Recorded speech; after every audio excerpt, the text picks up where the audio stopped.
所以我喺呢度特別係邀請大家將時間保留落嚟，喺2026年5月31號主日黃昏5點鐘到6點半，一同嚟到參加一個達福地區華人教會禱告擘餅聯合聚會。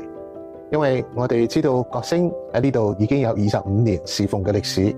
而角聲就好似一條隱藏嘅線，係將各個教會好似珍珠咁樣串聯起嚟，使我哋能夠係更好嘅為主嚟到侍奉，更好嘅嚟到喺呢度見證耶穌基督嘅福音。所以希望係邀請每一間嘅教會同埋係牧者弟兄姊妹，我哋係一齊嘅嚟到參加呢個禱告擘餅聯合聚會。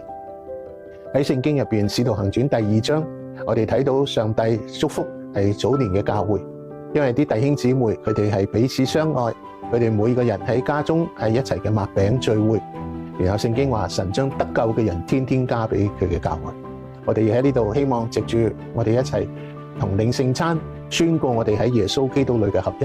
我哋亦為個人、家庭、教會、社會、國度嚟到同心係尋求神。所以希望大家係將呢個時間保留落嚟，並且我哋係積極嘅鼓勵我哋嘅教會嘅弟兄姊妹嚟到參加呢一次特別有意義嘅聚會。願上帝祝福大家。各位弟兄姊妹、各位朋友喺度咧，我願意咧同大家去分享大禮司嘅角聲咧，將會咧喺26年嘅5月31號星期日晏晝5點至到6點半咧，會舉辦一個達福地區華人教會禱告擘餅聯合聚會。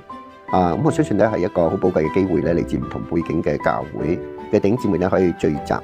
紀念主嘅餐，紀念主為我哋所成就嘅。喺呢個聚會裏邊咧，有下邊幾個特色。第一，我哋為家庭啦，特別喺呢個時代，為到家庭裏邊咧工作嘅弟兄姊妹嘅經濟嘅需要咧去祈禱，為到我哋嘅仔女去祈禱。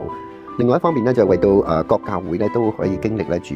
嘅靈咧嘅復興咧去禱告。第三咧，亦都希望咧係達福地區，我哋都有得教會做植堂嘅工作，喺社區裏面作見證嘅工作，我哋同心咧為到教會嘅宣教、植堂、福音嘅工作咧去禱告，係一個好難得嘅機會咧。嚟自唔同教會嘅弟兄姊妹咧可以聚集，彼此認識、彼此關心，同心嘅紀念主嘅餐，亦都同心咧為到教會復興同埋教會嘅宣教去禱告嘅。喺度咧十分鼓勵大家咧係花時間嚟參與呢個聚會。